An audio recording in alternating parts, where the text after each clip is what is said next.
17 जनवरी 2023 से शनि का महाराशि परिवर्तन। पीएम मोदी पर शुरू होगी दूसरे चरण की ढैया। शनि की ढैया में पीएम मोदी करेंगे क्या धमाल? ढैया में 2023 और 2024 कैसे बीतेंगे? अब शनि की ढैया में पीएम मोदी क्या क्या करेंगे, देखिए सिर्फ धर्म ज्ञान पर। नमस्कार, धर्म ज्ञान के दर्शकों का स्वागत है। मैं आपके साथ कविता राणा, मेरे साथ आचार्य मयंक शर्मा जी। आपका स्वागत है सर। धन्यवाद कविता जी। सभी दर्शकों को सादर नमस्कार। आज हम एक ऐसी प्रभावशाली शख्सियत की कुंडली का विश्लेषण करेंगे जो धर्म से हिंदू है और कर्म से सबसे ज्यादा मेहनती है।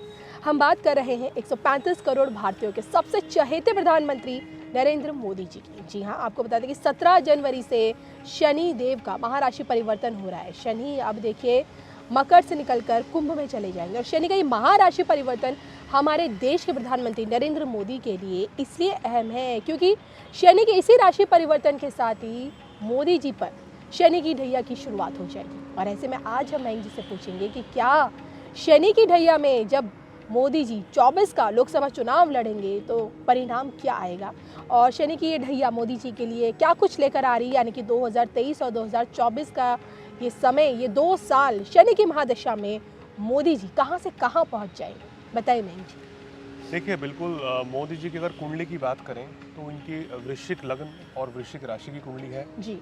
और इनके ग्रहों की स्थिति बड़ी गजब है। इसमें अगर राजयोग की बात करने बैठेंगे तो इतने राजयोग हैं कि यहाँ हम गिनाते गिनाते थक सकते हैं।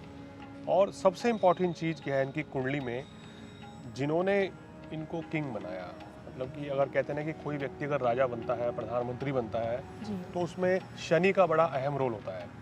और दशम भाव में सिंह राशि में सूर्य शनि की युति इनकी कुंडली में है, जो कि ये दिखाती है कि ये जनता के सेवक हैं और उच्च पद की प्राप्ति इनको होती है। चतुर्थ भाव में गुरु जनता का पूर्ण सहयोग प्राप्त देता है और एकादश भाव में सूर्य बुध की और केतु की जो युति है वो इनको एक बहुत बड़ा स्टार प्रचारक, एक बहुत बड़ी इंटरनेशनल पर्सनैलिटी बनाती है। इसी सूर्य बुध की और शुक्र के कारण इनका जो नाम है इसमें विश्व में 1 या 2 नंबर पर ये मतलब इनका रुतबा रहता है। पर्सनैलिटी के मामले में बात करें या लोकप्रियता के मामले में बात करें तो इसलिए इनके ग्रहों की स्थिति है, कहते हैं ना कि इंसान मेहनत तो सभी कोई करते हैं लेकिन हर कोई व्यक्ति उस उच्च पद पर नहीं पहुंच पाता है। कुछ व्यक्ति के अंदर काबिलियत भी होती है और कुछ उसका भाग्य, उसके ग्रह नक्षत्र, कुंडली में राजयोग भी उसका पूरा साथ देते हैं। और जब कहते हैं कि भाग्य और कर्म की युति होती है तो व्यक्ति जो है नित्य नई नई ऊंचाइयां छूता है और जीवन में उच्च पद की प्राप्ति करता है।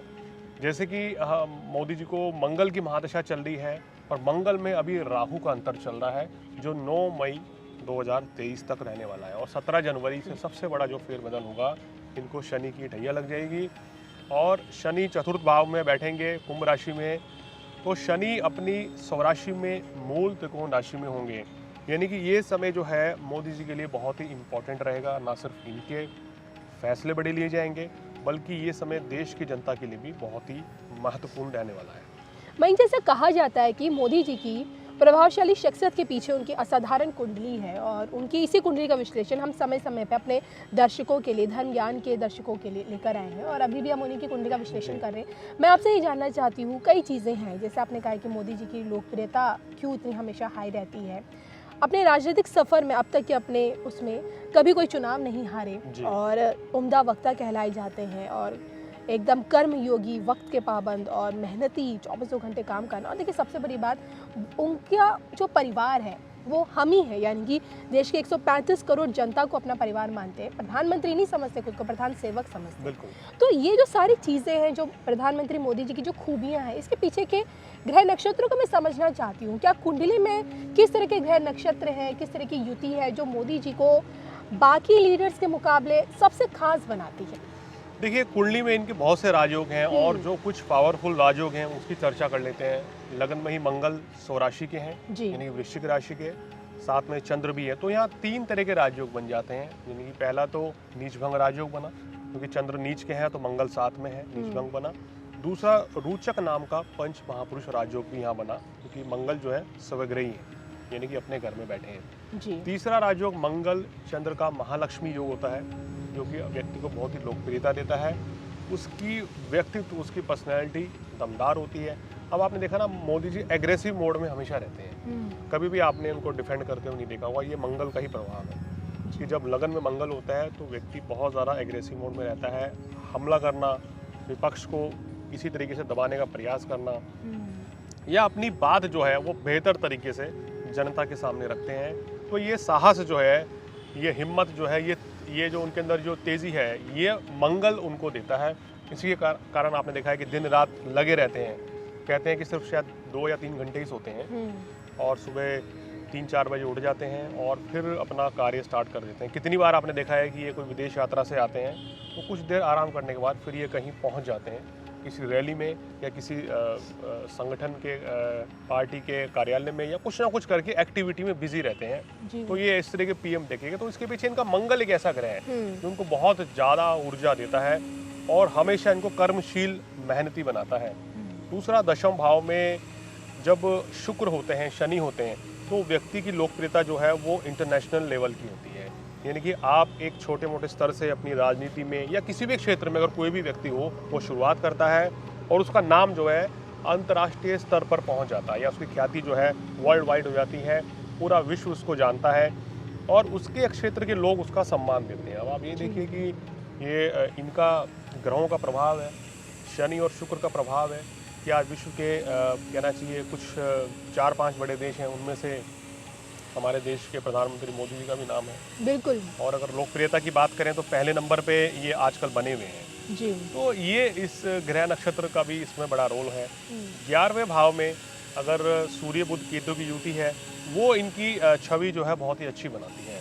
यानी कि कहना चाहिए कि जो ये कहते हैं वो ये करते हैं, और अनएक्सपेक्टेड रिजल्ट्स जो कभी कभी देखने को मिलते हैं, तो ये सब उसी का कारण है कि 11वें भाव में केतु का होना। अनायास एकदम से कुछ ऐसा करेंगे कि जनता भी हतप्रभ हो जाएगी, हैरान हो जाएगी, ये हो क्या गया है।